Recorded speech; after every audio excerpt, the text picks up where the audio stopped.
ಒಂದೇ ಫುಲ್ ಒಂದೇ ಸತಿ ಹೇಳ್ಬಿಡ್ತಾ ಇದೀರಾ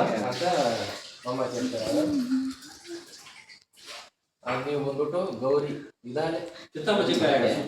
ಅವ್ರ ಬಗ್ಗೆ ನಿಮ್ಮ ಹತ್ರ ಮಾತಾಡ್ತಾರೆ ಮತ್ತೆ ಇವ್ರು ಹೇಳ್ತಾರೆ ಅಪ್ಪಯ್ಯ ಹುಡುಗನ್ನ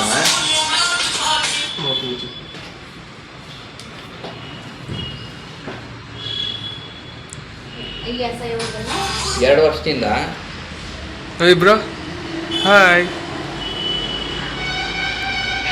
2 ವರ್ಷದಿಂದ ಕಾಲೇಜ್ ಟೈಮಲ್ಲಿ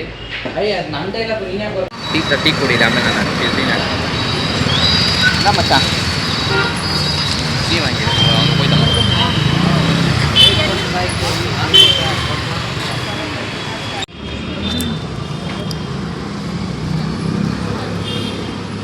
ಮಾಡು ನಂದು ನೋಡೋಣ ಹಿಂಗೆ ಆ ಕಡೆ ತಿರ್ಸಲ್ಲ ಅವ್ರು ನೋಡು ನಿಮ್ಮ ಮಕ್ಕಳೆಲ್ಲ ಹಂಗೆ ಇಟ್ಕೋಬೇಕು ಹಂಗೆ ಹಿಂಗೆ ಇರ್ಬೇಕು ಇಲ್ಲಾಂದ್ರೆ ಇವ್ರು ಕುತ್ಕೊಳ್ಳಲ್ಲ ಅದು ಕಾಣ್ತವ್ರಾ ಇಲ್ಲ ಅವ್ರು ನೋಡಿ ಇಲ್ಲಿ ಕಾಣ್ತಾವ್ರಿ ನೋಡಿ ಇದು ವಿಡಿಯೋ ಮಾಡೋದಂದ್ರೆ ಗೊತ್ತಾಯ್ತಾ ಗೊತ್ತಾಯ್ತು ಸೆಲ್ಫಿ ಮಾಡ್ಕೊಳ್ಳೋದು ಸ್ವಲ್ಪ ಹೇಳ್ಕೊಟ್ರೆ ಗೊತ್ತಾಯ್ತದೆ